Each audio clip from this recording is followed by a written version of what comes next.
अस्सलामुअलैकुम नाज़रीन व सामईन, आपका हमारे ATR उर्दू चैनल में खैर मकदम और इस्तकबाल है। आज हम पढ़ने वाले हैं ग़ियास अहमद गद्दी का एक अफसाना परिंदा पकड़ने वाली गाड़ी। अगर आप JTMACCE यानी झारखंड आचार्य की तैयारी कर रहे हैं तो ये अफसाना आपको पढ़ना चाहिए, आपके सिलेबस में शामिल है और बहुत इम्पोर्टेंट अफसाना है। ग़ियास अहमद गद्दी का ये अफसाना परिंदा पकड़ने वाली गाड़ी, ये बहुत बेहतरीन है इस माने में कि इसके बहुत सारे सवालात भी पूछे जाते हैं। हर एग्ज़ाम में इस अफसाने को झारखंड वालों ने शामिल किया है, तो यहाँ पर आप ज़रूर पढ़िए और इसको समझिए।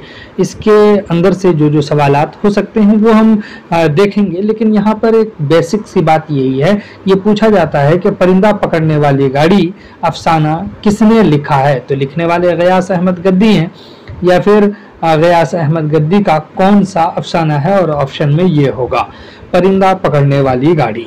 तो उसको पढ़ते हैं और समझते हैं। सवालात आपको हर लाइन से जहाँ जहाँ हो सकता है, जिस तरह के हो सकते हैं, एग्जाम्पल के तौर पे हम पेश करेंगे और अलग से सेपरेट सवाल भी हम आपके सामने लाते रहेंगे।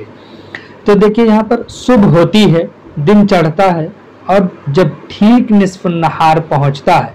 निस्फ़ुन नहार कहा है, नहार कहते हैं दिन को और निस्फ़ कहते हैं हाफ को, आधे को, यानी दोपहर इसका मतलब है पहुँचता है। शहर में एक ऐसी गाड़ी आती है जो शहर के परिंदों को पकड़ कर ले जाती है। आपसे ये पूछा जाएगा शहर में किस वक्त गाड़ी आती है। तो शहर में गाड़ी कब आ रही है? निस्फ़ुन नहार को आ रही है, दोपहर को आती है। सवाल ऐसे आपसे पूछा जा सकता है कि निस्फ़ुन नहार के वक्त कौन सी गाड़ी आती है शहर में? तो परिंदों को पकड़ने वाली गाड़ी आती है। और वो क्या करती है, क्यों आती है? परिंदों को पकड़ कर ले जाती है। या फिर इस तरह से सवाल कि शहर में किस चीज़ को पकड़ने के लिए गाड़ी आती है? परिंदे को पकड़ने के लिए।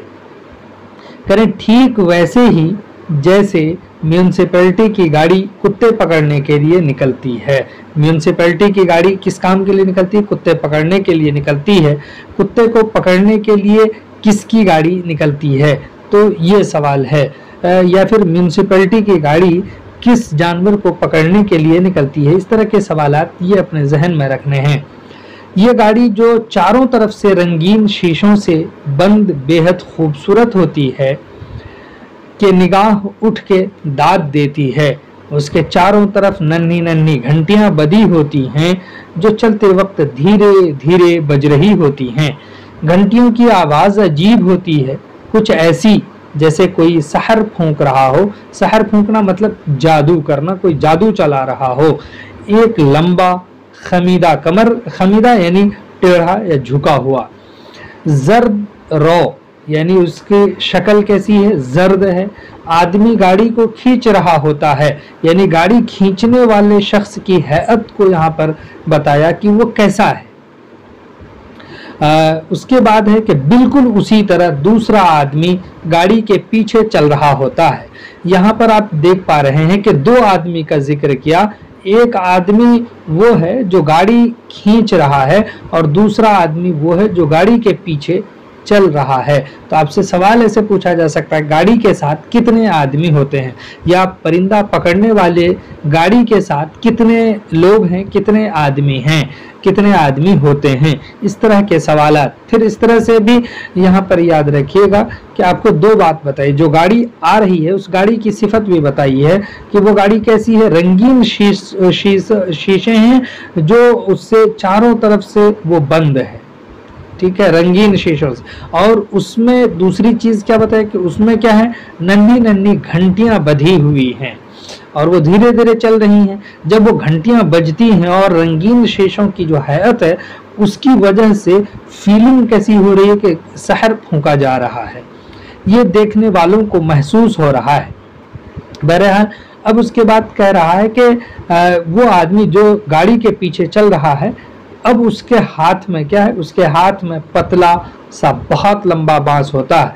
या फिर गाड़ी के पीछे चलने वाले शख्स के हाथ में क्या चीज़ है? तो बांस है। बांस के सिरे पर ब्रुश जैसा गुच्छा सा होता है। उसके बारे में बताइए, वो कैसा होता है? वो बांस के सिरे पर गुच्छा सा होता है जिस पर गोंद या उसी तरह की चिपक जाने वाली लसदार रुतूबत यानी बहने वाली चीज लगी होती है, जिससे वो परिंदों को पकड़ता है। तो आपसे ये पूछा जाएगा परिंदों को वो किस चीज से पकड़ता है, परिंदे को किस चीज से कैद करता है? तो यानी बांस के सिरे में लसदार कोई चीज लगाकर वो परिंदों को पकड़ता है बांस से। ये हो गया। या फिर बांस को किस चीज के पकड़ने में इस्तेमाल करता है? इस तरह के सवालात हैं। पैराग्राफ है कि दीवार पर, छतों की मुंडेरों पर, टेलीफोन के खंभों, उसके बाद है पेड़ों या फर्श पर दाना दुनका चुनते हुए परिंदे जहां नजर आते हैं। फर्श यानी जमीन पर जो दाना दुनका यानी जो वो खाना खुराक अपना जो है खा रहा है उसको चुनकर वो खाता है, और जहां पर भी नजर आता है वो इस हालत में, तो वो आदमी बांस को आगे बढ़ा देता है, यानी बांस से ही पकड़ता है तो बांस को आगे बढ़ा देता है और ऐन परिंदों के परों पर लसदार रुतूबत लगा हुआ गुच्छा छुआ देता है, उसको टच कर देता है। पहले तो परिंदा तड़पता झपटता, उसके बाद है कि छटपटाता है, उड़ने की कोशिश करता है, फिर थक हार कर लसदार रुतूबत से चिपड़ चिपड़ करते हुए परों की कुव्वत परवाज यानी उड़ने की ताकत के खत्म हो जाने, उसके चले जाने के से कह रहे हैं कि उलझ जाने के बाइस की वजह से एक तरफ औंधा होकर लुढ़क जाता है, वो दूसरी तरफ झुक जाता है, गिर जाता है। तब वो आदमी जल्दी से बढ़ता और दोनों हाथों से झपट कर परिंदे को पकड़ता, धीरे से गाड़ी के छोटे से दरवाजे को खोलता, उसमें परिंदे को ढकेल देता, दरवाजा बंद करता, फिर गौर से शीशे के अंदर देखता, दरवाजे को वो बंद करता, फिर उसके बाद शीशे के अंदर से वो देखता, जहां परिंदा फड़फड़ा कर थक जाता। उस वक्त उस आदमी के चेहरे पर अजीब सी हंसी बिखर जाती। जब उसको वहां पे फड़फड़ाता हुआ देखता तो उस आदमी के चेहरे पर हंसी आ जाती और आंखें अंधेरे में बिल्ली की आंखों की तरह चमक उठती। हर रोज जैसे सूरज सरों पर आता, ये रोजाना का मामूल बता रहा है कि डेली वो ऐसा करता था। सूरज सरों पर आता, तेज किरणें सरों में गड़ती, पश्चिमी दरवाजे की जानिब से छोटी छोटी घंटियों की सदा सुनाई देती। जरा देर बाद बड़ी सुबुक खरामी से यानी तेज रफ्तारी से ये जो आवाज आ रही थी तो वो बहुत नरमी और धीरे धीरे चलते हुए एक आदमी जिसका चेहरा बेहद जर्द होता और उसकी आंखें नीम हुआ होती, उसकी आंखें बिल्कुल हल्की खुली होती, उसके कमर से पतली सी रस्सी लिपटी होती जो गाड़ी के सिरे से बंधी होती, और वो नीम गुनूदगी के आलम में, यानी वही जो बताया नीम हुआ आंखें, तो उसी को कहा कि नीम गुनूदगी के आलम में चलता बढ़ा आता। फिर जहां कोई यानी डेली के जो उसके रूटीन थे वो किस तरह से उसकी शक्लें होती, वो किस तरह से आता और जाता, क्या क्या चीजें उसके साथ होती, वो सारे मामूलात यहाँ पर पेश कर दिए हैं। फिर जहां कोई चिड़िया कोई परिंदा नजर आता, आदमी आप ही आप रुक जाता और अपने पीछे चलने वाले आदमी को परिंदे की तरफ इशारा करता, यानी एक जो गाड़ी चला रहा होता था वो क्या करता है, अपने पीछे आने वाले शख्स को परिंदे की तरफ इशारा करता ताकि वो उस परिंदे को कैद कर सके, पकड़ सके। इस तरह से ये रोजमर्रा का दस्तूर होता, यानी ये उसके रूटीन में शामिल था। दुकानदार दुकानों में होते, राहगीर राह चलते रहते। अब यहाँ पर उस वक्त की जब वो आता तो उस वक्त लोगों की हैत की तरफ इशारा कर रहे हैं कि लोग क्या क्या करते हैं। अगर कोई दुकानदार है तो दुकानों में होते थे, राहगीर यानी जो रास्ता चलने वाले लोग हैं वो चलते भी रहते थे, ऐसा नहीं है कि सन्नाटा होता था। मोटर कारें तेजी से पू पा करती गुजरती होती, जूता गांठने वाला यानी जो मोची है वो गांठता रहता, खरीदो फरोख्त जारी रहती, शोरो गुल से कान पड़ी आवाज सुनाई न देती, यानी इतने वहां पर आवाजें होती, शोर और हल्ला जो गुल है गपाड़े हैं वो होती रहती थी, जिसकी वजह से आवाज़ सुनाई न देती थी। लेन देन का बाजार इतना जमा होता, यानी इतना लेन देन का जो मार्केट है वो आगे और ऊंचाई पर होता, इतना जो है उसमें शोर शगफ होता कि अव्वल तो गाड़ी की तरफ किसी की नज़र ही ना उठती, जो उसकी वजह से गाड़ी कोई देखता ही नहीं। लेकिन उनमें से किसी की नज़र उठ भी जाती, अगर कोई देख भी लेता उस गाड़ी को, क्योंकि डेली आ रहा था, शुरू में लोगों का ध्यान जाता होगा, फिर धीरे धीरे कम होते होते होते बिल्कुल उसकी तरफ ध्यान नहीं जाता होगा। किसी की नज़र अगर वैसे में उठ भी जाती तो वो सहर ज़दा सा उस अजीब व गरीब गाड़ी और उसके हुस्न को देखने में खो जाता। यानी वो गाड़ी ही ऐसी थी कि बस उसकी ही खूबसूरती देखने में वो लगा रहता, मगन हो जाता और किसी चीज़ की उसको फिक्र नहीं होती। कभी ऐसा भी होता कि कोई आदमी चौंकता और ज़रा हौसला से उठता। अगर कभी ऐसा फील होता कि किसी आदमी को ये गाड़ी देख करके उसको लगा कि ये क्या नया आ गया है, और वो हौसला करके उसकी तरफ बढ़ता, क्या कि गाड़ी वाले जब उस आदमी को करीब आते देखते, यानी किसी आदमी को अपनी गाड़ी की तरफ आते हुए देखता, तो झट अपनी लंबी जेब में हाथ डालते और चंद सिक्के निकाल कर उसकी तरफ उछाल देते। यहाँ पर भी ये पॉइंट है कि गाड़ी वाले किसी आदमी को गाड़ी के करीब देखकर क्या करता था, तो वो चंद सिक्के अपनी जेब से निकाल कर उछाल देता था या उछालता था। फिर वो आदमी सिक्के चुनने में महव हो जाता। आपसे ये पूछा जाएगा कि कौन आदमी सिक्के चुनने में महव हो जाता था। महव मतलब खो जाना, लग जाना, कि उसे किसी चीज़ का होश ही नहीं रहता। लोग ये मंजर देखते और आंखों और चेहरों से हैरत का इजहार करते। ये मंजर देखते तो वो अपने अंदर जो एक हैरत होती है, हैरानी की, इस्तेजाब की कैफियत होती है, उसको जाहिर करते थे अपने चेहरों से, अपने आँखों से। ये क्या अचंभा सा यहाँ पर हो रहा है। उस वक्त उनकी आंखें फटी की फटी रह जाती, मतलब वो उसी में मगन हो जाता, वो समझ नहीं पाता, वो इतना हैरान और शशदर होता था। ये अमल को ज़्यादा देर नहीं रहता, फ़कत चंद मिनट, 10 या 20 मिनट तक, यानी कह रहे जो शुरू में जब उसको देखा होगा, अगर कोई हिम्मत और हौसला किया, वो बढ़ा, फिर कुछ दिन के बाद जब उस रोज़ाना देखने लगा, किसी की हिम्मत हुई, वो आया, तो फिर ऐसे ही यानी मामूलात ज़िंदगी में गोया कि ये शामिल हो चुका था। फिर हैरत का ये वक्फा कम होता गया, धीरे धीरे ये सारी चीज़ें क्या हो गई, कम हुई, होते होते महज चंद सेकंड रह गया। तो अब इसके बाद वो मंजिल आने वाली थी कि लोग बाग अपने कामों में मसरूफ हैं और परिंदे पकड़ने वाली गाड़ी आ गई है और परिंदा पकड़ती चली जा रही है, और आदमी है कि उसकी जानिब नज़र उठाकर देखता भी नहीं है। यानी ये हालत हो चुकी है कि अब वो आ रहा, अपना काम करके चला जा रहा है, किसी को कोई मतलब नहीं है। करें जब ये हालत हो गई, तो अब यहाँ पर समझने वाली बात यह है कि ऐसी ही कैफियत वाला एक दिन था। यानी करें कि ऐसी ही हालत थी कि लोग उसकी तरफ ध्यान नहीं दे रहे थे, गाड़ी आई थी। तो जब मैंने एक दुकानदार को जलेबियों की थाली की तरफ इशारा करते हुए कहा, आपसे यहाँ पर अब सवाल ये पूछा जाएगा, क्योंकि यहाँ पर अब रावी आया है। ये रावी कौन है? जो अफसाना लिखने वाले हैं। गोया कि ये वाहिद मुतकल्लिम में ये अफसाना है। खुद समझ लीजिए कि इसमें अफसाना निगार ने अपने आप को इंक्लूड किया है, शामिल कर लिया है।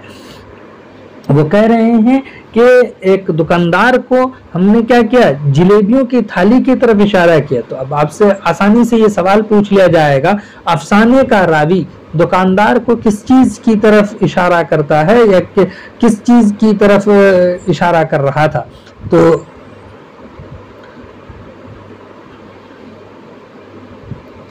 दुकानदार को जलेबियों की थाली की तरफ इशारा करता है। क्या कहता है? यहाँ देखो जलेबियों पर कितनी मक्खियां बैठी हुई हैं। अभी जब शहर में बीमारी फैली हुई है, ये मक्खियां कितनी खतरनाक हैं, और बीमारी है तो फिर ये मक्खियां तो और भी खतरनाक हो जाती हैं। उसके बाद देखिए मक्खियां। हलवाई ने काहिली से हाथ हिलाकर मक्खियों को उड़ाने की कोशिश की। मक्खियां जरा देर को उड़ी, फिर जलेबियों की थाली पर टूट पड़ी, यानी फिर वापस से वो आकर जलेबी की थाली पर बैठ गई मक्खियां। तो आपसे ये पूछा जाएगा कि मक्खियां किस चीज पर बैठी हुई थी या किस चीज पर बैठ जाती थी। हाँ, मक्खियां तो साली उड़ती ही नहीं, ये आपसे पूछा जा सकता है पैराग्राफ देकर। हाँ, मक्खियां तो साली उड़ती ही नहीं है, किस अफसाने का इक्तिबास है।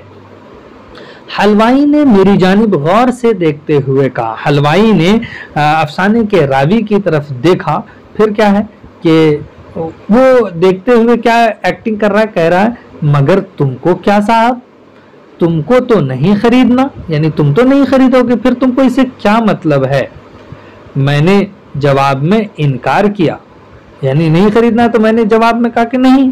तो हलवाई ने आंख मारी, थोड़ा सा आंख का इशारा किया कनखियों से और सरगोशियों से जरा करीब के लहजे में कहा, यानी इस अंदाज से कहा जैसा कि उसको लग रहा हो कि सरगोशी कर रहा है, यानी जिसको आप कान में कहना कहते हैं, कान में कुछ हल्के से कह रहा हो।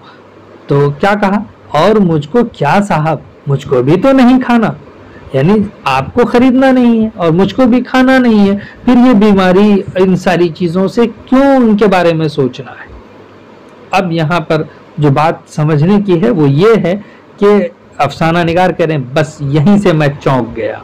अब आपसे सवाल भी पूछा जाएगा कि अफसाने का रावी किस बात से चौंक गया था, चौंका है वो किस बात से, यानी उसकी समझ में आया कि मुझको भी खाना नहीं है और आपको भी खरीदना नहीं है। असल बात क्या है उसकी समझ में आ गया। परिंदा पकड़ने वाली गाड़ी आती है और शहर के परिंदों को पकड़कर जाती है। कोई पूछने वाला तो क्या मिलेगा, कोई खुदा का बंदा पलटकर देखता भी नहीं है, यानी उसकी तरफ कोई देख नहीं रहा है। मेरी समझ में बात आ गई, वो चौंका है जिस बात से, तो वो कह रहे कि वो बात समझ में आ गई।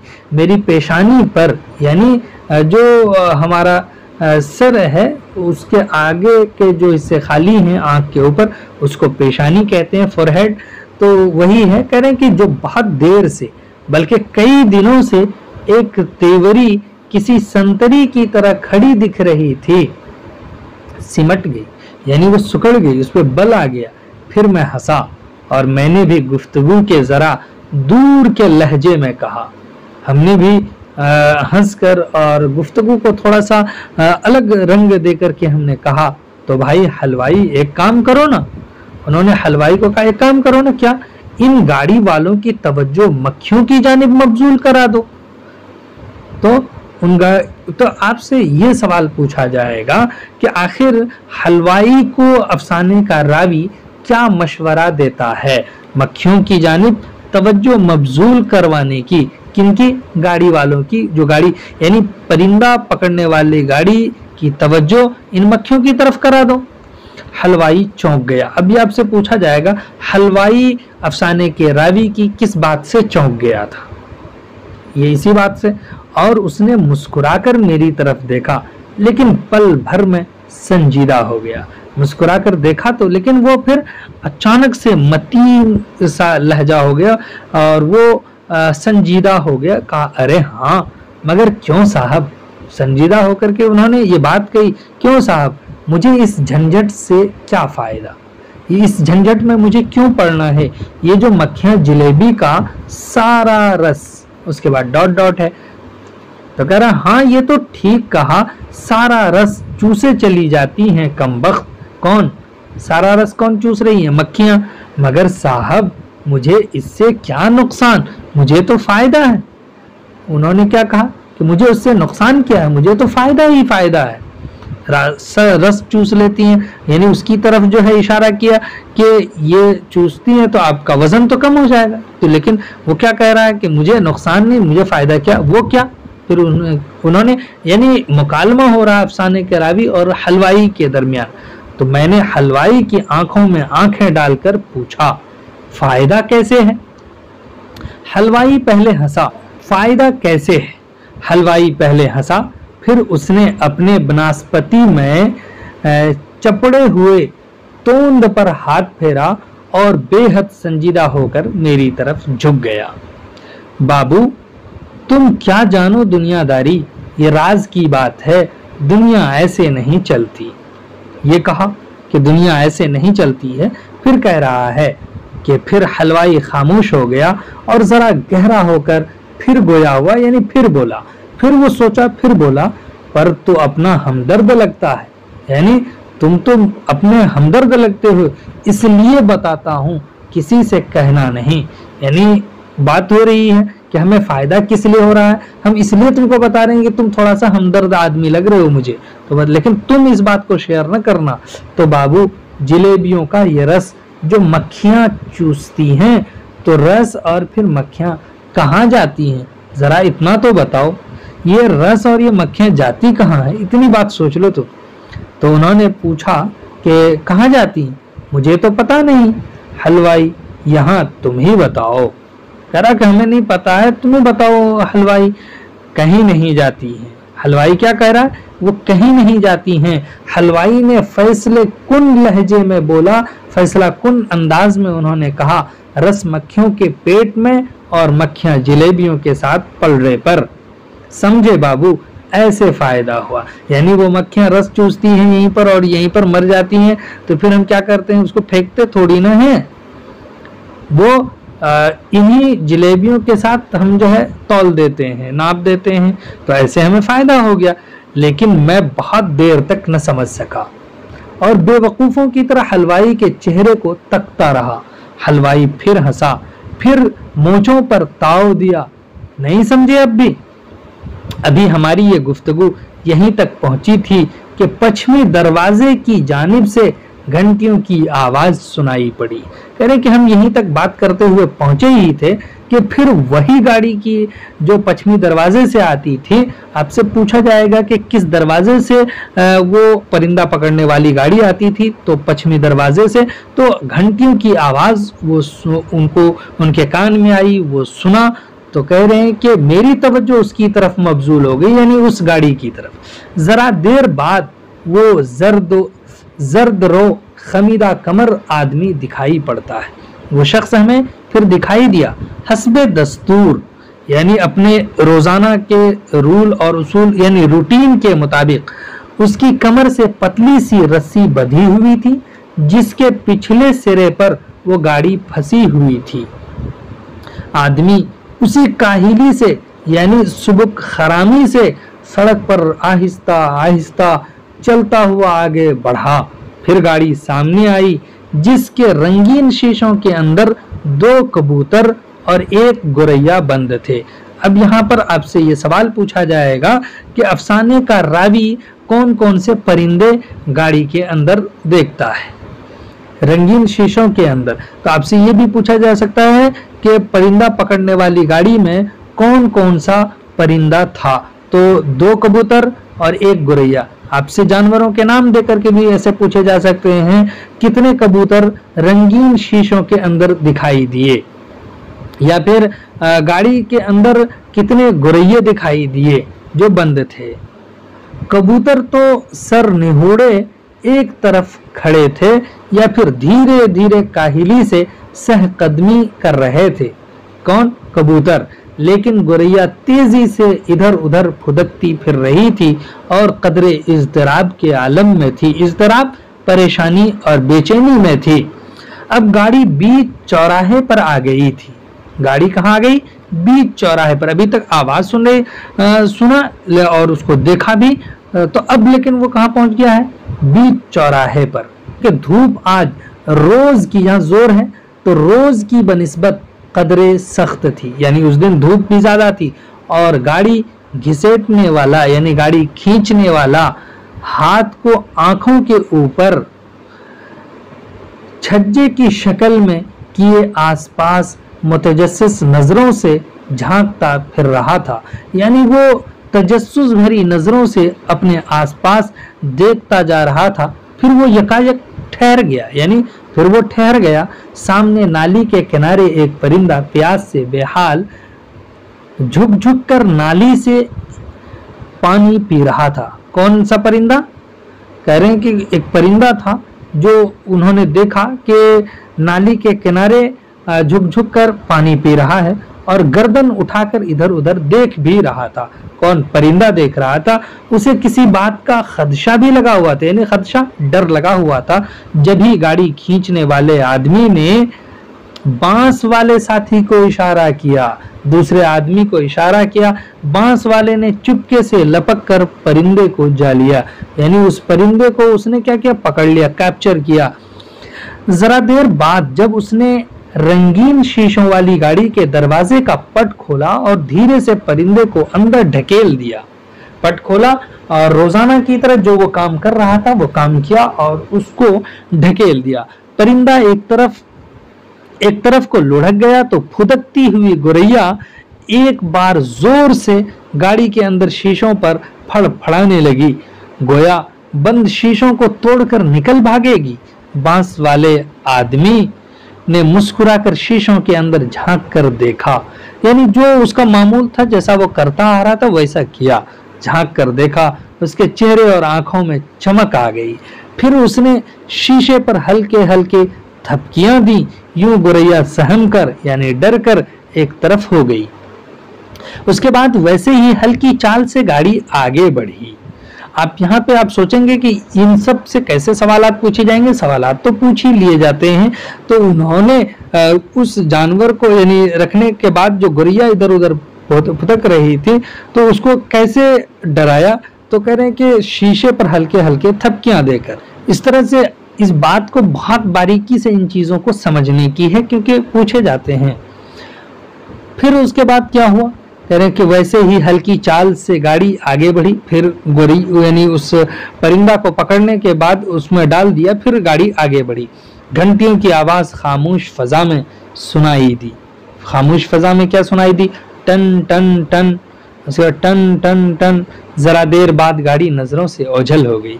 फिर वो गाड़ी थोड़ी देर के बाद गायब हो गई, यानी गई, चली गई। गाड़ी वहां पर थी नहीं, हाँ चली गई। उस परिंदे को भी ले गई, जो परिंदा वहां पे पकड़ा था उसको भी ले गई। जब फजा का सहर टूटा, जब फजा में जो आवाज थी उसका सहर टूटा तो गाड़ी उत्तरी इलाके के सख्त ढलान में उतर चुकी थी, यानी उत्तर की तरफ गई गाड़ी और वहीं पर जो ढलान है वहां पर उतर गई थी, वहां चली गई थी। और अब दिखाई भी नहीं दे रही थी। वो गाड़ी अब दिखाई नहीं दे रही थी, फकत उसके पहियों से उड़ती हुई धूल थी जो धीरे धीरे फजा से हाथ छुड़ाकर बैठ रही थी। वह कि वो जो उसके जाने की वजह से जो धूल फजा में आया था तो वो भी अब जो है क्या हुआ कि धीरे धीरे बैठने लगी थी, यानी धूल जो है खत्म हो रहा था। फिर चंद मिनट बाद तमाशबीनों के चेहरों पर जो हैरत के असरात थे वो जायल हो गए, वो खत्म हो गए और वो अपने अपने काम में मसरूफ हो गए। अच्छा भाईजान, ये परिंदे वाली गाड़ी सवाल करने वाला रुक गया और खासी देर तक रुका रहा। तब मैंने पलट कर देखा।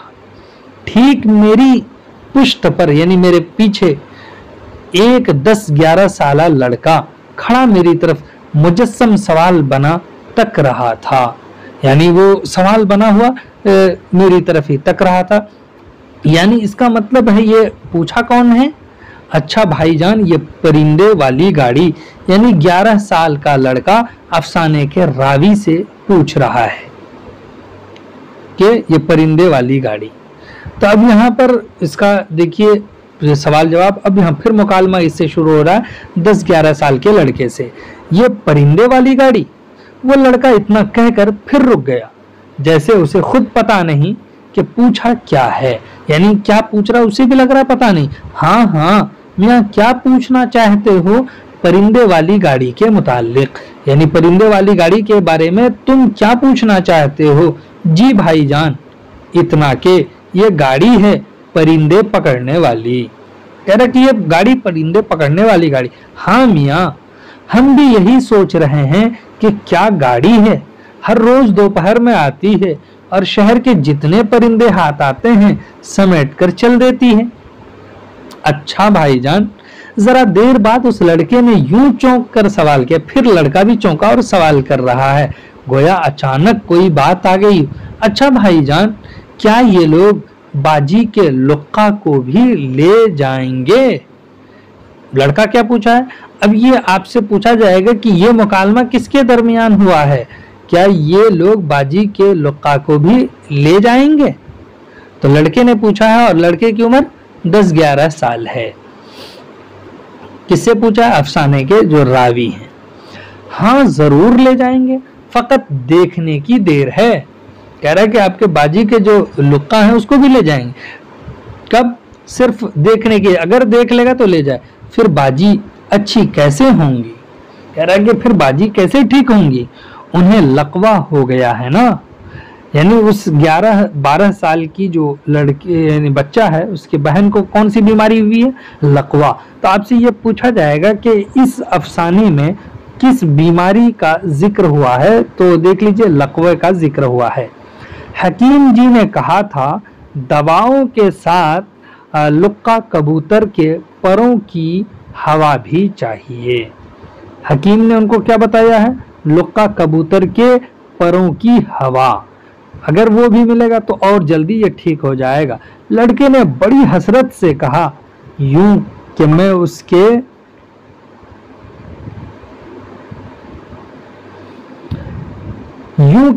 उसके अफसुर्दा चेहरे की तरफ एक टुक देखने लगा, वहीं वो देखता ही चला गया। हाँ हाँ, बात तो है सोचने की, लुक्का कबूतर को नहीं जाना चाहिए। तो ये आपसे पूछा जाएगा किस कबूतर की हवा जो है उसको लगाने के लिए बोला है। उसके बाजी के पास कौन से जो कबूतर है तो उसका नाम क्या है? फिर मैं क्या करूं, आप ही बताइए भाईजान, मैं तो बहुत छोटा हूं ना, मेरी तो समझ में नहीं आता, मेरी समझ में भी नहीं आता मियाँ, और सच्ची पूछो तो मैं भी बहुत छोटा हूँ। यानी अफसाने का रावी ये जवाब दे रहा, आप छोटे हैं, यानी वो लड़का कह रहा आप छोटे हैं। वो लड़का खिलखिलाकर हंस पड़ा, आप इतने बड़े हैं, वाह। वो लड़का फिर कह लगाने लगा। मैं खामोशी से बदस्तूर उसे देखता रहा, उस लड़के को देखता रहा, और दिल ही दिल में कहा मियाँ तुम हंस रहे हो। भाईजान एक और बात पूछूं? उसने जरा ठहर कर दूसरा सवाल किया। पूछो मियाँ, वो भी पूछ डालो, आप इतने उदास। भाईजान आप कभी हंसते क्यों नहीं? उदास था तो वो कह रहा दूसरा सवाल। पहला सवाल क्या किया? कहा कि वो लुक्के को भी लेकर जाएगा। दूसरा सवाल क्या? आप इतने उदास क्यों हैं, हंसते क्यों नहीं है? वो कह रहा है मन मन में सोचकर कि मेरा जी चाहा सच सच कह दूं, कैसे हंसूं मियाँ, इस कारगहे शीशागिरी में हंसना कोई खेल है? मगर इस मासूम बच्चे को जो जरा देर पहले लुक्का कबूतर के चले जाने की फिक्र में उदास था और अब जरा देर पहले कह लगा रहा था, कुछ नहीं बता सका, फकत प्यार से उसे देखता रहा, उसे उदासी का कोई सबब नहीं बताया और बस उसी की तरफ वो तकता रहा, देखता रहा। भाईजान आपको हंसा दूं? उसने फिर क्या कहा कि आपको हंसा दूं, आप हंस नहीं रहे हैं। वो लड़का बड़ी मोहब्बत से मेरी तरफ बढ़ा और मेरी आंखों में आंखें डालकर कहा, आप कहिए तो मैं आपको हंसा दूं, अगर आप कहेंगे तो हम आपको हंसा देंगे।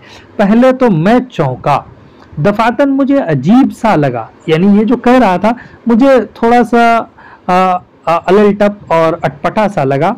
ना समझी में उस लड़के ने जरा अपने कद से बड़ी बात कह दी थी, यानी जिस का वो लड़का दिख रहा था उसके हाइट के हिसाब से, उसके एज के हिसाब से ये बड़ी बात लग रही थी। फिर मैंने ज़रा मोहब्बत से ताकीद की, मैंने उससे कहा, उससे ज़रा यानी हमने बहुत नर्म लहजे में कि मियाँ आहिस्ता बोलो, धर लिए जाओगे, यानी पकड़ लिए जाओगे, किसी ने सुन लिया तो पुलिस वालों को खबर कर देगा कि ये कैसा लड़का है कि इसकी बहन बीमार पड़ी है और इसका लुक्का कबूतर भी चला जाने वाला है, यानी इसका लुक्का कबूतर भी चला जाने वाला और इसकी बहन भी बीमार पड़ी है।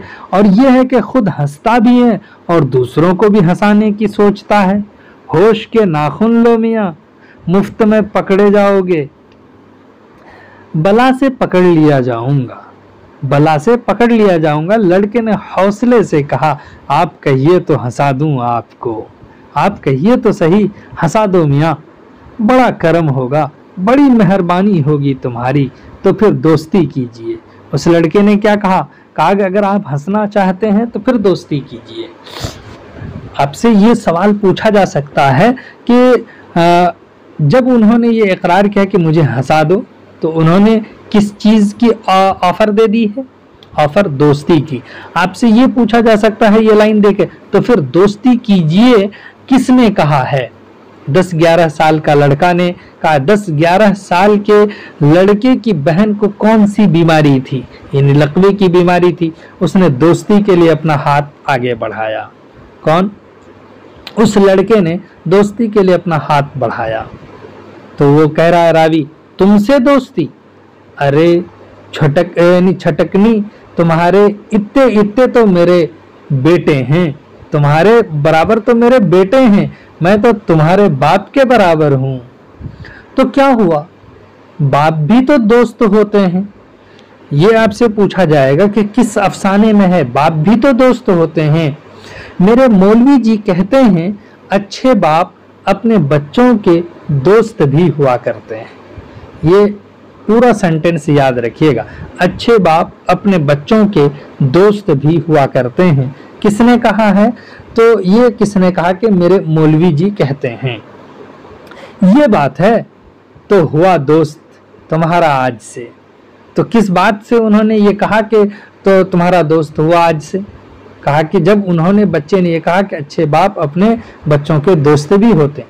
मैंने उसके नन्हे से खूबसूरत हाथ में अपना हाथ दे दिया, हाथ में हाथ दे दिया। फिर चलिए मेरे साथ नदी की तरफ। अब ये कहिए कि जब उनसे दोस्ती हो गई तो छोटे बच्चे ने अफसाने के रावी को यानी किसकी तरफ ले जाने की कोशिश की, या फिर कहाँ लेकर अपने साथ चला? छोटे बच्चे ने अफसाने के रावी को कहाँ ले गया? नदी की तरफ ले गया। वहां आप और हम दो ही होंगे। नदी के पास कौन? हम और आप, यही दो लोग होंगे। वहां मैं आपको एक चीज दिखाऊंगा। नदी की तरफ क्यों लेकर जा रहा था? एक चीज दिखानी थी। और वो लड़का मुझे घसीटता हुआ नदी की तरफ ले चला, मैं पीछे पीछे और वो आगे आगे। राहगीर पलट पलट कर हमारी दोस्ती को देखते रहे और हम पलट पलट कर राहगीरों को तक रहे थे, जिनके कोई दोस्त थे भी या नहीं, जिनके कोई ऐसे प्यारे बेटे थे भी या नहीं। और फिर हम नदी के करीब पहुंचे। कहाँ पहुंचे हैं? नदी के करीब। तो उसने पहले तो चालाक निगाहों से दाएं बाएं देखा। उन्होंने बहुत फुर्ती से और चालाकी के साथ इधर उधर आस पास पड़ोस दाएं बाएं देखा। हर तरफ से इत्मीनान हो गया। तो उसने अपने नेकर की जेब से, कौन? उस 11-12 साल के लड़के ने अपने नेकर के जेब से माचिस की एक डिबिया निकाली। क्या निकाली? आपसे ये पूछा जाएगा। कहाँ से? तो नेकर की जेब से।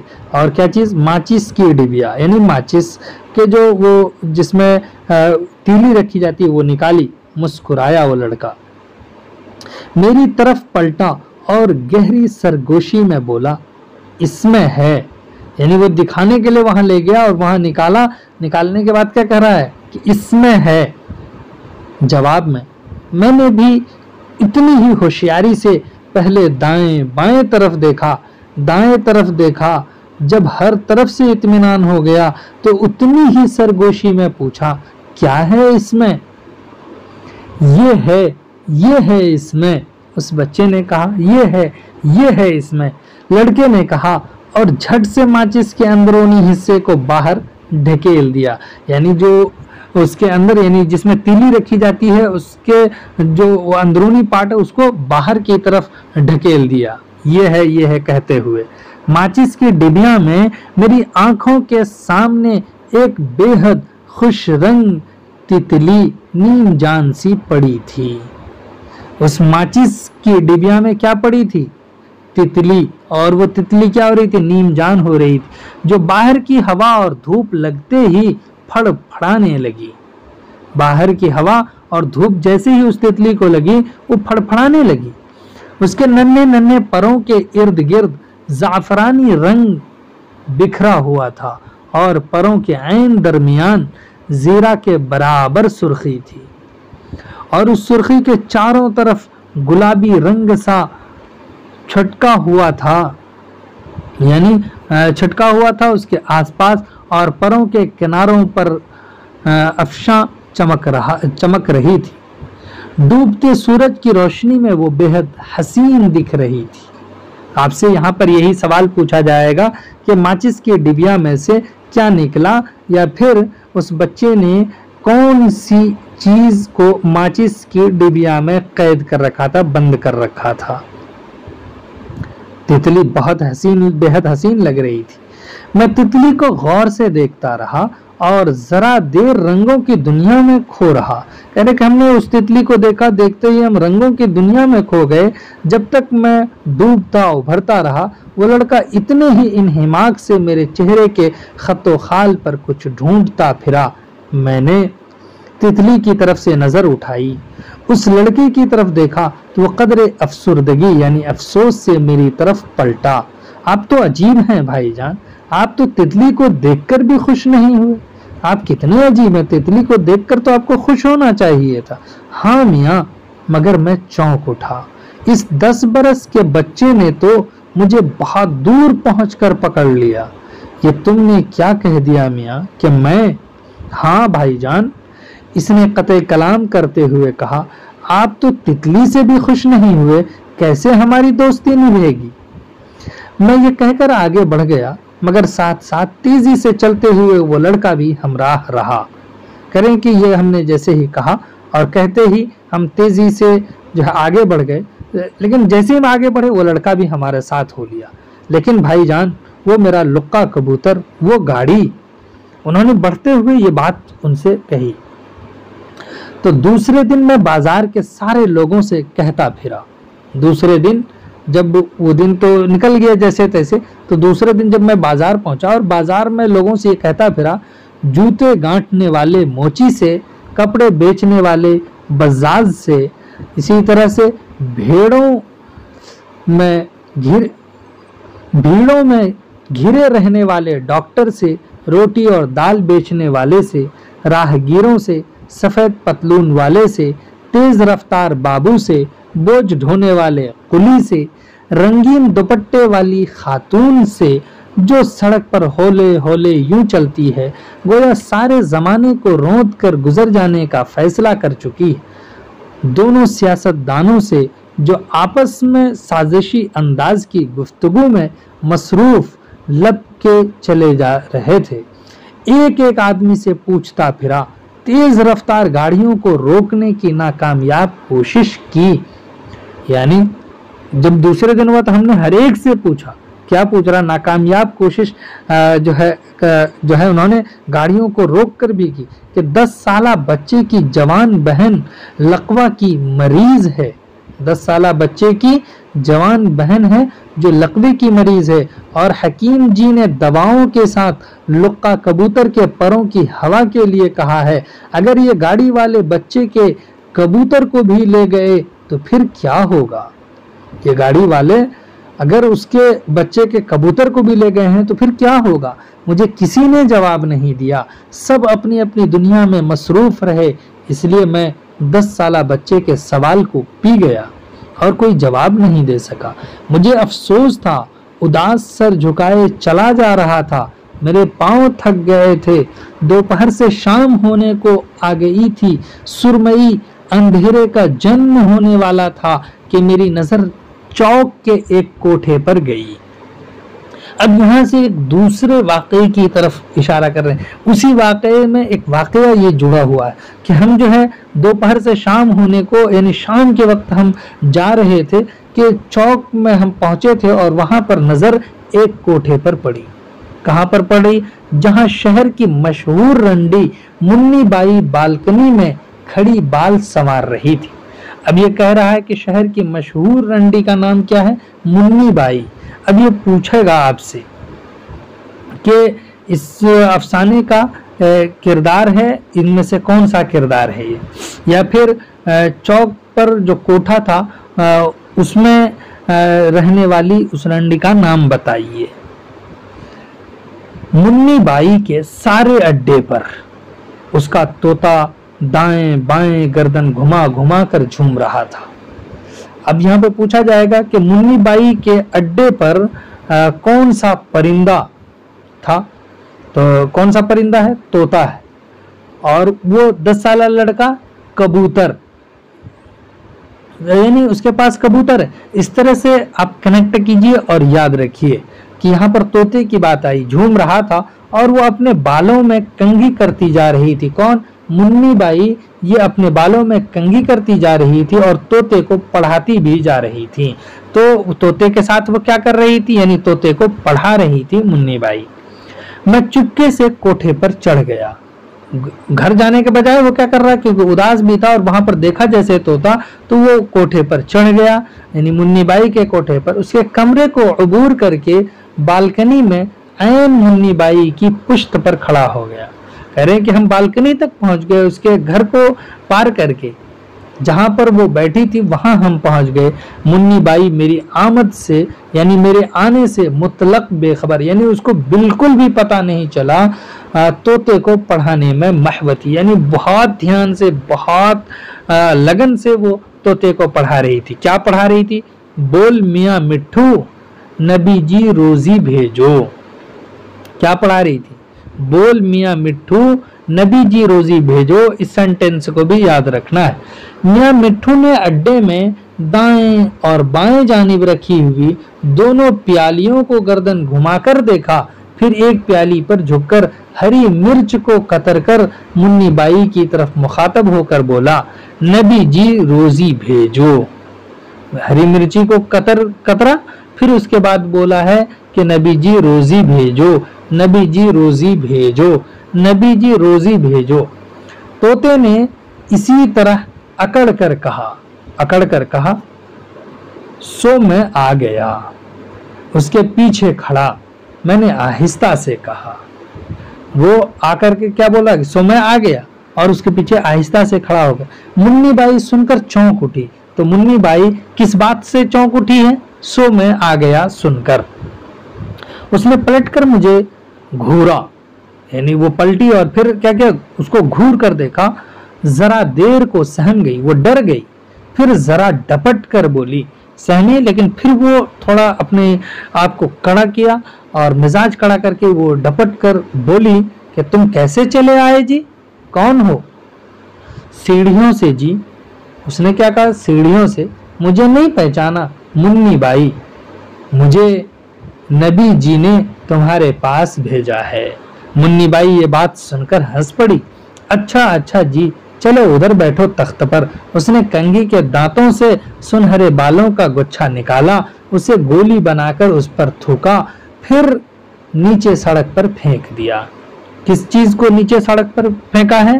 यानी उसके दांतों में जो बाल का गुच्छा लगा था उसको गोली बनाकर उस पर थूक कर फेंक दिया है। यानी इस अमल को याद रखना है, किस पर थूका है और कहां पर फेंका था, किस चीज को फेंका था, ये याद रखना किसने फेंका है। बड़ी तोता चश्म हो मुन्नी बाई। तोता है तो उसने कहा तोता चश्म होना, ये एक मुहावरा है, ये भी याद रखना। जरा से मैं तोते की तरह रंग बदलती हूँ, यानी थोड़े से देर में तोते की तरह रंग बदलती हूँ। जवाब में मुन्नी बाई ने एक और रंग बदला और मुस्कुरा पड़ी। तख्त पर बैठते हुए मैंने उसके कदमों पर 14 रुपये के एक के नोट रख दिए। तो ये याद रखना है कि तख्त पर बैठते हुए उसने कितने रुपए के नोट रखे। तो कह रहे हैं उसके कदमों पर 14 रुपए के एक के नोट रखे हैं। मेरे पास इतने ही हैं जी, उसने कहा, यानी अफसाने का रावी करा, मेरे पास बस इतने ही हैं 14 रुपए। तुम्हारे नबी जी ने आज बड़े गरीब आदमी को इधर भेजा। नबी जी ने आज इस गरीब आदमी को इधर भेजा है। नहीं जी, ये भी क्या कम है। हम तो अपने आकाओं की खिदमत करना जानते हैं, लेकिन बहुत देर हो गई और मैंने मुन्नी बाई से कोई खिदमत नहीं ली तो वो झुल्ला गई। जब बहुत देर हो गई और हमने उससे कोई खिदमत नहीं ली, कोई काम नहीं लिया, तो वो थोड़ा सा झुल्ला गई। यहाँ काहे को आए हो जी, और ये रुपए क्यों दिए? जब कुछ नहीं करना है तो फिर यहाँ आए क्यों हो, और फिर ये रुपए क्यों दिए हैं तुमने? मुन्नी बाई, बुरा न मानो, मैं तो सिर्फ इसलिए आया हूँ कि तुमसे भी पूछ देखूं तुम क्या कहती हो काहे के बारे में।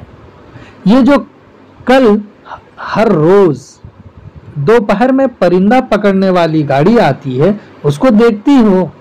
वो जो गाड़ी आती है उसको तुम देखती हो? हाँ देखती हूँ कभी कभी।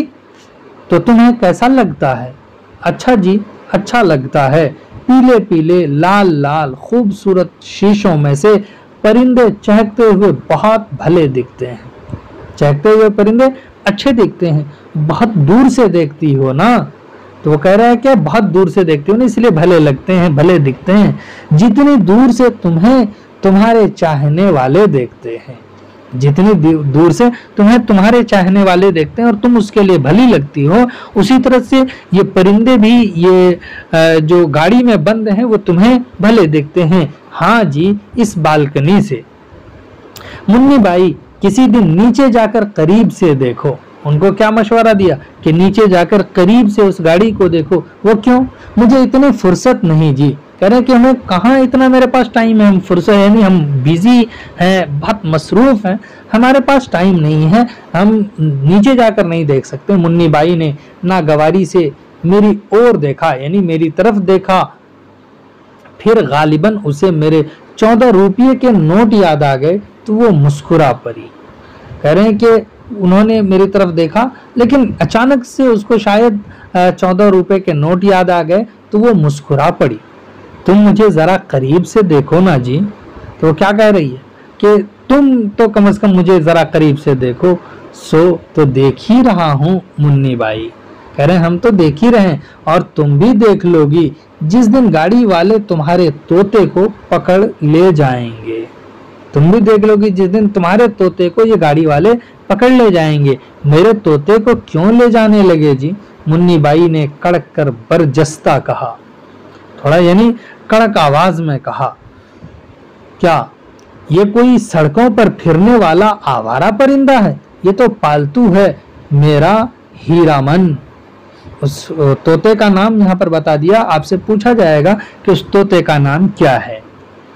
ये तो पालतू तोता है। हाँ मुन्नी बाई, पहले तो सड़कों पर फिरने वाले परिंदे को पकड़ेंगे, फिर कुछ दिनों बाद लाल लाल पीले पीले खूबसूरत शीशों के पीछे से और परिंदों के दरमियान ये तुम्हारा हीरामन तोता देखने में कितना अच्छा लगेगा। हीरामन तोता कह रहे हैं कि कितना अच्छा लगेगा वहां से।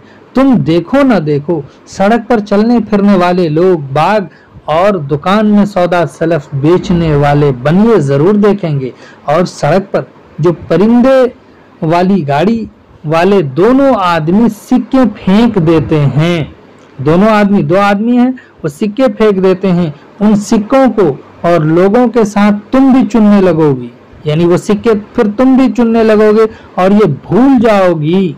यानी क्या भूल जाओगे? तो वो पूछ रहा क्या भूल जाऊंगी जी?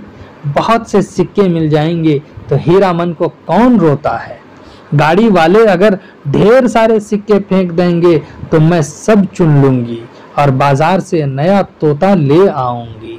कह रहे हैं कि अगर वो बहुत सारे सिक्के फेंक देंगे तो हम उन सबको चुन लेंगे, फिर एक नया तोता ले आएंगे। अरे यहाँ पर अब उसका एक रिएक्शन आ रहा है, रिएक्ट ये कर रहा है, ए है मुन्नी बाई, होश के नाखून लो, अब भी तो कुछ ख्याल करो। ये दुनिया है और दुनिया साली बड़ी मतलबी होती है। दुनिया बड़ी मतलबी होती है। मान लो बाजार में तोता न मिला। कह रहे कि मान लो कि अगर बाजार में तोता न मिला और मिला तो ऐसा पढ़ने वाला न मिला जैसा कि तुम पढ़ा रही थी, और पढ़ने वाला भी मिल गया तो उसकी जुबान में ये तासीर जो इस हीरामन तोता के जुबान में है ऐसी ना हुई तो। मुन्नी बाई खिलखिलाकर हंस पड़ी और कुछ देर तक हंसते रहने के बाद बोली। मुन्नी बाई क्या बोल रही है? वाह, बहुत अच्छा बोलते हो जी। कहाँ रहते हो? क्या काम करते हो? कहानियां लिखता हूँ मुन्नी बाई। उसने क्या कहा? कहानियां लिखता हूँ। अफसाने का रावी क्या करता है? कहानियां लिखता है। रहना वहना क्या, जहां पाया रह लिया, जहां चाहा सो लिया। एक कहानियां लिखना भी कोई काम हुआ? तो मुन्नी बाई ने क्या कहा कि कहानियां लिखना भी कोई काम हुआ? लगता है तुम तो हमसे भी गए गुजरे हो। ये याद रखिएगा कोटेशन, इक्तिबास, कि लगता है तुम तो हमसे भी गए गुजरे हो, किसने कहा है, तुम्हारा धंधा तो हमारे धंधे से भी गया गुजरा लगता है जी। बिल्कुल, जहां जहां हमने कहा ये इक्तिबास याद रखिएगा तो उसको आप याद रखिएगा। दे करके पूछा जाए किस अफसाने का इक्तिबास है या फिर किसने कहा है, क्यों जी। हाँ मुन्नी भाई, तुम तो जरा से मैं इकट्ठे 14 रुपये रखवा लेती हूँ। करें जरा से मैं थोड़ी सी देर में 14 रुपये रखवा लेती हूँ, और मुझे 14 रुपये हासिल करने के लिए 8 कहानियां लिखनी पड़ती हैं। तो अब यहाँ पर याद रखिएगा कि अफसाने का रावी क्या कह रहा है कि हमें 14 रुपये के लिए कितनी कहानियां लिखनी पड़ती हैं, 8 कहानियां लिखनी पड़ती हैं। 2 रुपये फी कहानी के हिसाब से जरीदे वाले देते हैं। अब आपसे सवाल पूछा जाएगा कि एक कहानी के कितने रुपये जरीदे वाले देते हैं, या फिर जरीदे वाले एक कहानी के कितने रुपए देते हैं कहानीकार को। 2 रुपए देते हैं। 2 रुपए किस चीज के जरीदे वाले देते हैं, तो कहानी के देते हैं। इस तरह के सवालात जो एक ही लाइन के आपको कई एंगल से पूछ सकते हैं, वो देखना है। उसके बाद है कि 2 रुपये फी कहानी, ये तो बहुत कम होते हैं। मुन्नी बाई ने मायूसी से कहा, ये मुन्नी बाई फिर मायूसी से कह रही कि ये तो बहुत कम है 2 रुपये एक कहानी के। अचानक उसे कोई बात याद आ गई। 2 रुपये फी कहानी के हिसाब से 8 कहानियों के 16 रुपये बनते हैं। उसको याद आया तो क्या उसने कहा कि तुम तो कह रहे हो कि 14 रुपये, लेकिन 8 कहानियों के तो 16 रुपये बनते हैं, बाकी 2 रुपये भी निकालो जी, जल्दी करो। उसने क्या कहा, उसको याद आया तो कह रहा कि 8 कहानियों के मिलते हैं, लिखने पड़ते हैं 14 रुपये। तो कह रहा कि एक के तो 2 रुपये हुए। उन्होंने हिसाब लगाया, 8 के डबल करो तो 16 रुपये हुए। तो कह रहा कि वो 2 रुपये भी निकालो और जल्दी करो। हाँ जी, बनते तो 16 ही रुपये हैं, मगर एक कहानी तो नाप तौल में चली गई। एक कहानी नाप तौल में चली गई। नाप तौल में? कह रहा कि ये क्या अब बला है। अरे वाह, मुन्नी बाई फिर हंसी। नाप तौल में कैसे चली गई? वो ऐसे कि जब जरीदे वाले के पास पहुंचा, कह रहे हैं कि जब वो रिसाले वाले के पास पहुंचे और उसे 8 कहानियां पढ़ाई, तो वो झट अंदर से तराजू ले आया। अंदर से वो तराजू ले आया। तराजू, कहानियां क्या तौल कर बिकती हैं? खुदा का शुक्र है मुन्नी बाई, अभी तक तो तौल कर बिकती हैं। यानी ये कहानियां अभी तक तो तौल कर बिकती हैं, कुछ दिनों बाद देखना बेतौले बेचना पड़ेंगी। अभी तो तौल कर हम बेच लेते हैं, लेकिन कुछ दिनों बाद बेतौले बिकेंगी। तो आप यहाँ पर कहेंगे कि वो कहानियां कैसे बिक रही हैं? तौल कर। अच्छा, फिर वो तराजू ले आया। मुन्नी बाई ने दिलचस्पी से कहा, हाँ तराजू ले आया। डंडी मिलाई तो एक तरफ पासंग था। उसने झट आधी कहानी नोच ली और दूसरी तरफ वाले पलड़े पर रख दी। जब पासंग बराबर हो गया, एक तरफ वजन के 7 पत्थर रखे और दूसरी तरफ 7.5 कहानियां। दूसरी तरफ 7.5 कहानियां। मैंने कहा, आपसे यहाँ पर यह सवाल पूछा जाएगा कि तराजू के पलड़े पर कितने पत्थर रखे, तो कह रहे हैं कि 7 पत्थर रखे और फिर दूसरे पलड़े पर 7.5 कहानियां। तो तराजू में क्या निकला था? पासंग निकला था। तो उन्होंने किस चीज को नोच डाला? कहानी को। जब तराजू की डंडी मिलाई तो याद रखना है उसको। मैंने कहा, वजन के 7 ही पत्थर रखे गए हैं, देखो तो कहानी वाला पलड़ा कितना झुकाया है। आधी कहानी तो तुमने पहले ले ली। पहले लेकर आधी कहानी क्या मैं खा गया? पासंग न मिला तराजू का। जरीदे वाले ने चढ़कर कहा। बात तो सच थी। मैंने जल्दी से कहा, अच्छा ठीक है, तुम सच कहते हो। फिर दूसरी तरफ का पलड़ा जो इतना झुकाया है। मुन्नी बाई ये सुनकर जरीदे वाला बिगड़ गया। तुर्शी से कहा, यानी सख्त लहजे में कहा, इतना झुक गया तो दम निकल गया तुम्हारा? क्या सोना तौल रहे हो? कहानियां ही तो हैं। सच ही, जरीदे वाले ने। मुन्नी बाई ने मेरी तरफ हमदर्दी से देखते हुए कहा। फिर मुझे दिल बर्दाश्ता देखकर मुन्नी बाई ने दुख से कहा, वाकई हमारा धंधा तुम्हारे धंधे से बहुत अच्छा है। हाँ मुन्नी भाई, बहुत अच्छा है। इसीलिए कभी कभी जी चाहता है कि कागज कलम फेंक तुम्हारा वाला धंधा ही शुरू कर दूं। कागज कलम फेंक कर हम चाहते हैं कि तुम्हारा ही धंधा शुरू कर दें। ये सुनकर मुन्नी बाई बेसाख्ता हंस पड़ी और जल्दी से दोनों हाथों से चेहरे को ढक लिया। अल्लाह, ऐसा न कर बैठना, मुफ्त में हमारी रोटी मारी जाएगी। उन्होंने कहा जैसे, तो उन्होंने चेहरा ढक लिया तो कहा कि ऐसा मत करना, मुफ्त में हमारी रोटी मारी जाएगी, यानी हमारे रोजी रोटी जो है खत छिन जाएगी, यानी हमारे पेट पर लात मारना हो गया। बहुत देर तक हंसते रहने के बाद जब मुन्नी बाई थक गई तो उसे कुछ याद आया। अच्छा जी, एक कहानी हम पर लिखो। मुन्नी बाई ने क्या कहा? अच्छा, एक कहानी हम पर लिखो। नहीं मुन्नी बाई, तुम पर तो बहुतों ने कहानियां लिखी हैं। हम क्यों लिखें? बहुतों ने तुम पर कहानियां लिखी हैं। मैं तो तुम्हारे तोते पर एक अच्छी सी कहानी लिखना चाहता हूँ। किस पर लिखना चाह रहा? अब यहाँ पे आपसे पूछा जाएगा कि कहानीकार किस चीज पर कहानी लिखना चाह रहा है, तोते पर या फिर मुन्नी बाई ने किस पर कहानी लिखने को कहा? तो उन्होंने अपने ऊपर कहानी लिखने की बात कही थी। लिखो जी, जरूर लिखो, मेरे तोते पर ही लिखो। कहा कि अगर तुम तोते पर लिखना चाह रहे हो तो मेरे तोते पर ही लिखो। मुन्नी बाई ने मसरत से कहा, खुशी से कहा, मगर क्या लिखोगे?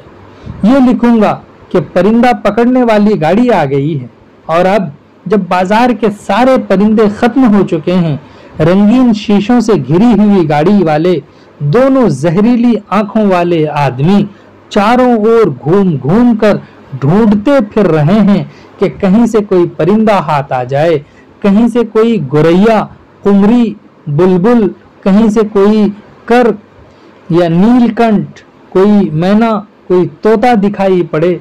इतने में उनकी चारों जहरीली निगाहें तुम्हारे तोते पर पड़ती हैं और वो दोनों खिल उठते हैं, वो दोनों खुश हो जाते हैं। फिर लंबे बांस वाला आगे बढ़ता है और चुपके से तोते के बाएं बाजू पर लसदार रुतूबत वाले गुच्छे को छुआ देता है। तोता फड़फड़ाता है, थरथराता है, उड़ने की कोशिश करता है और बरसों के अड्डे को गैर महफूज जानकर बालकनी की रेलिंग का सहारा लेना चाहता है मगर नहीं ले पाता और तड़पता हुआ नीचे आ रहता है। कह रहा है कि यहाँ पर वो भरपूर कोशिश कर लेता है, जहां पर वो हमेशा महफूज था उसको भी गैर महफूज जानकर वो बालकनी के रेलिंग को पकड़ लेता है, लेकिन वो भी पकड़ नहीं पाता है। जहां वो आदमी खड़ा होता है वो लपक कर तोते को उठाता कि तोता ची की आवाज से जोर से चीखता है, फड़फड़ाता है। फिर पता नहीं उसके साथ छोड़ती हुई कुव्वते परवाज कहां से लौट आती है।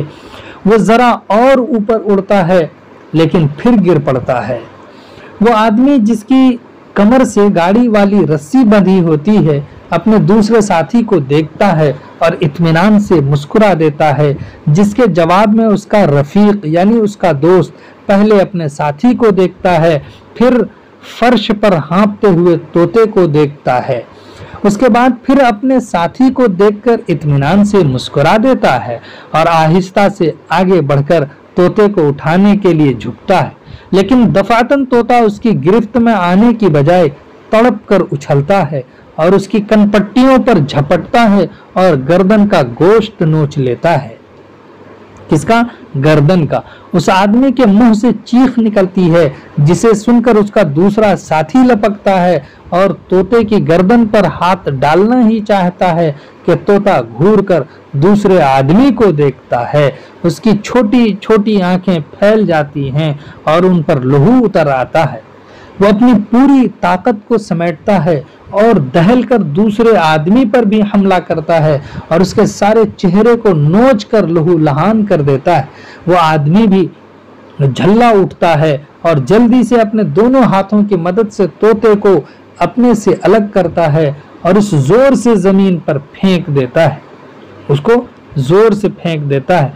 अब दोनों तोते के अतराफ खड़े उसे हैरत से देख रहे होते हैं और तोता आहिस्ता आहिस्ता टहलता हुआ कभी पहले आदमी की तरफ जाता है, फिर उसी इत्मीनान खातिर से टहलता हुआ दूसरे आदमी की तरफ लौट जाता है और दोनों को अपनी खो आशाम नजरों से घूर रहा होता है। और इतने में, यानी इतना कर रहा होता है कि इतने मुन्नी बाई जल्दी से कह उठती है। जब तक इतना ही वो कहानी सुनाया है कि हम क्या लिखेंगे, तो मुन्नी बाई कह उठती, मैं लपक कर जाती हूँ और अपनी चादर उस पर डाल देती हूँ और परिंदे को पकड़कर गाड़ी वाले के हवाले कर देती हूँ और उससे बहुत से, यानी उसको दे देते हैं, फिर उससे बहुत से, जब बहुत से पैसे मिलने वाले हों तो क्या मैं तोते को ये सब करने दूंगी? पैसे मिलने वाले होते क्या हम ये सब करने देंगे? मुन्नी बाई हकारत से मेरी तरफ देखती है और थूक देती है, ऐसी ही कहानी लिखी जाती है जी। जवाब में, यानी उसने कहा कि ऐसी ही कहानी लिखी जाती है। तो अब ये जवाब दे रहा है, मैं मुन्नी बाई के चेहरे को देखता हूँ, अड्डे पर इधर से उधर होते हुए तोते को देखता हूँ और फिर एक बार पलटकर तोते को देखता हूँ।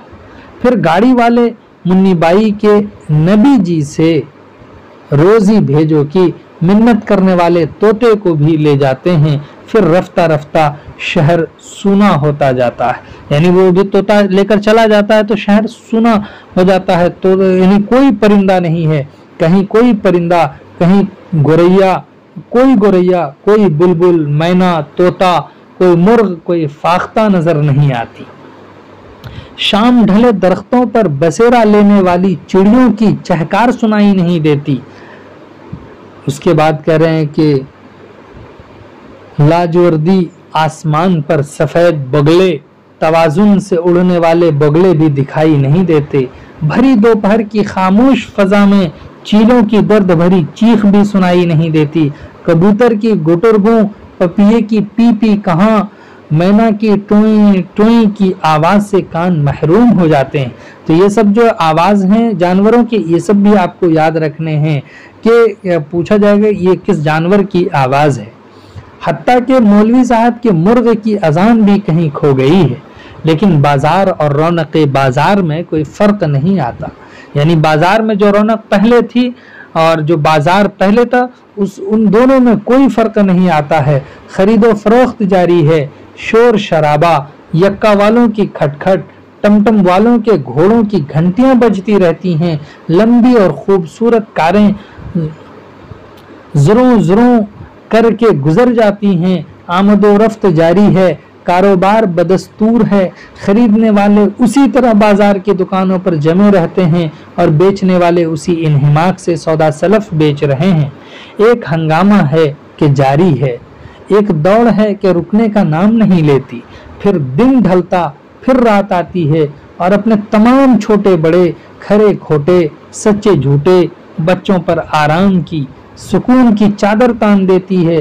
फिर रात भी चली जाती है, फिर सुबह नुमुदार होती है और खिलकत बेदार होती है।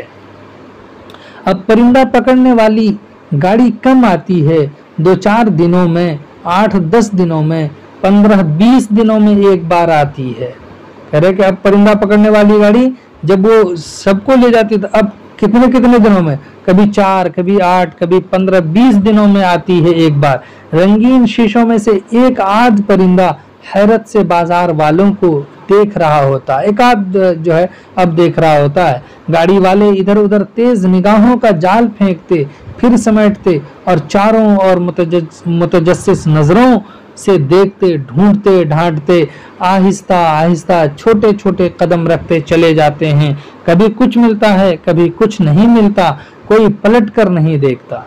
एक ऐसा ही दिन था, अब वो उस दिन की बात करें, एक ऐसा ही दिन था। बहुत धूप बहुत सख्त थी, हवा गर्म थी, फजा में धूल उड़ रही थी, झक्कड़ चल रहे थे, जिस्मों से पसीना बह रहा था और सांस धोंकती की तरह गरम गरम हवा फेंक रही थी कि गाड़ी आ गई। गाड़ी आई, यानी एक दिन की वो बात बता रहे हैं कि ऐसी हालत थी। गाड़ी आ गई, परिंदा पकड़ने वाली गाड़ी आ गई। गाड़ी ऐन चौक पर खड़ी हो गई। रंगीन शीशों के अंदर एक ही परिंदा था। कितना? एक परिंदा था उस रंगीन शीशे में, जो इधर उधर सहमे सहमे कदम टहल रहा था। सफेद सा उसकी दुम मोर की तरह खुली थी और आंखों में अफसुर्दगी झलक रही थी। अभी गाड़ी ठहरी ही थी कि दौड़ता हुआ वो 10 साला बच्चा आ पहुंचा। एक दिन का वाकया सुनाया। गाड़ी आई और चौक पर रुकी तो वो 10 साला बच्चा दौड़ता हुआ आया। उसने पहले गाड़ी वालों को देखा, फिर शीशे के अंदर झांक कर देखा।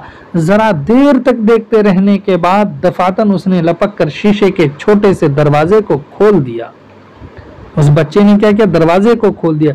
इतनी ही फुर्ती से बांस वाले आदमी ने उसके हाथ को झटका दिया, फिर दरवाजे को बंद कर दिया और जेब से बहुत सारे सिक्के निकालकर सामने उछाल दिए। लड़के ने सिक्कों की तरफ ध्यान नहीं दिया। तो अब आपको यहाँ पूछा जाएगा, लड़के ने किस चीज की तरफ ध्यान नहीं दिया? वो जो सिक्के उन्होंने जेब से निकाल कर उछाले थे उसकी तरफ ध्यान नहीं दिया। बांस वाले आदमी ने उसके हाथ को पकड़कर उसे एक तरफ धक्का दे दिया और फिर सिक्के उछाल दिए। लड़के ने सिक्कों की तरफ देखा भी नहीं। उस लड़के ने सिक्के तक की तरफ देखा भी नहीं। गाड़ी तेजी से चलने लगी। उसके पीछे पीछे बांस वाला आदमी तेज तेज कदमों से चलने लगा। फिर गाड़ी और तेज हो गई। आदमी के कदम भी तेज हो गए। अब वो दौड़ने लगे, यानी वो लोग अब क्या करने लगे, दौड़ने लगे। लड़का कुछ देर खामोश, हैरत और अफसुर्दगी से तकता रहा। फिर जाने कहां उसके कदमों में बिजली की सी झपट आ गई। यानी वो लड़का पहले सोचा और खामोश रहा, बहुत मगमूम रहा। फिर उसके बाद वो भी झपट पड़ा, यानी जिस तरह से करंट जो है तारों में दौड़ जाते हैं उसी तरह से वो लड़का भी दौड़ पड़ा। उसने दहल कर भागती हुई गाड़ी को देखा, फिर दौड़ता हुआ उसे जा लिया और शीशों पर जोर से घूंसा मारने वाला ही था, यानी घूंसा मारने ही वाला था कि बांस वाले आदमी ने उसके वार को अपने हाथ पर रोक लिया और बच्चे को जोर से, बहुत जोर से धक्का दिया। लड़का गेंद की तरह सड़क पर लुढ़क गया। उसके सर और घुटनों पर सख्त चोट आई। उसकी आंखों तले अंधेरा छा गया और देर तक वो सड़क को ताकता रहा। फिर जब उसकी बीनाई पर छाया हुआ अंधेरा हटा और उसने गौर से देखा तो गाड़ी दूर ढलान पर तेजी से भागी जा रही थी और उसके पीछे सिर्फ धूल ही धूल थी। लड़के ने उठने की कोशिश की लेकिन उससे उठा नहीं गया। उसके घुटनों के दर्द ने उठने नहीं दिया और फिर वो तिलमिलाकर सड़क पर गिर गया। गाड़ी आंखों से ओझल हो गई। गाड़ी में लगी छोटी छोटी घंटियों की सहरज़दा आवाज कानों से ओझल हो गई और बहुत देर हो गई, बहुत देर। जब बहुत देर हो गई तब वो लड़का सड़क पर से उठा। पहले उसने अपने लहूलुहान घुटनों को देखा, फिर अपने कपड़ों की धूल झाड़ी, उसके बाद अपनी आस्तीन से आंखें पोंछते हुए थके थके कदमों से चलकर मेरे पास आ खड़ा हुआ। भाईजान, लुक्का कबूतर भी चला गया। उसने गोया अपने आप को इत्तला दी। हाँ मियाँ, लुक्का भी चला गया, मैंने मायूसी से जवाब दिया। जरा देर तक वो सड़क के ऊपर सड़क की ओर देखता रहा। उसकी नजरें ढलान की तरफ दौड़ गईं जहां कुछ भी नहीं था। उसने धीरे से नेकर की उस उभरी हुई जेब पर हाथ फेरा, नेकर की उभरी हुई जेब पर हाथ फेरा जहां माचिस की डिबिया थी। भाईजान, इस तितली को भी ले जाएंगे ना? कह रहा है कि उस डिबिया की तरफ इशारा किया और कहा कि इस तितली को भी ले जाएंगे ना? जब तितलियां चली गईं तो क्या बचेगा शहर में? कह रहा है कि जब ये तितलियां भी चली जाएंगी तो शहर में बचेगा क्या? जवाब में मैं खामोशी से उसके चेहरे की तरफ देखता रहा जहां आंसुओं और सड़क की धूल के मिले जुले निशान ताहाल मायूसियों को नुमाया किए हुए थे। वो लड़का चौंका और उसने सामने वाली बड़ी सी इमारत की तरफ इशारा किया। किसने? उस लड़के ने। भाईजान वो देखिए। इमारत के दरवाजे के ऊपर पत्थर का एक परिंदा सर निहुरे बैठा था। कहां पर? इमारत के दरवाजे के ऊपर। और वो परिंदा किसका? पत्थर का एक परिंदा सर निहुरे बैठा था। मेरी और उस 10 साला मासूम बच्चे की निगाहें देर तक पत्थर के उस परिंदे पर लगी रहीं। किस पर? पत्थर के उस परिंदे पर। तो कह रहा है कि इमारत के दरवाजे पर किस चीज का जो है परिंदा था, यानी पत्थर का परिंदा कहां पर लगा हुआ था, या फिर कह रहे हैं कि किसने पत्थर के परिंदे को की तरफ इशारा किया। इस तरह के सवालात होंगे। ये पूरा अफसाना आपने देखा कि इशाराती हैं, इसमें बहुत सारी चीज़ें इशारों में, अलामतों और इस्तिआरों की ज़ुबान में कही गई हैं और ये अफसाना आपको जो भी इसमें आपने पढ़ा है उसको समझा। यानी अफसाने के ऊपर से जिस तरह के भी सवालात हो सकते हैं उन सवालात को आपने देखा, जाना और उनके अंदर से जो जो सवालात हो सकते हैं उन सारी चीज़ों को हम आपके सामने पेश करेंगे एक सेपरेट ऑब्जेक्टिव वीडियो में। चलिए फिर हम आपसे मिलते हैं, तब तक के लिए खुदा हाफिज़, अस्सलामु अलैकुम।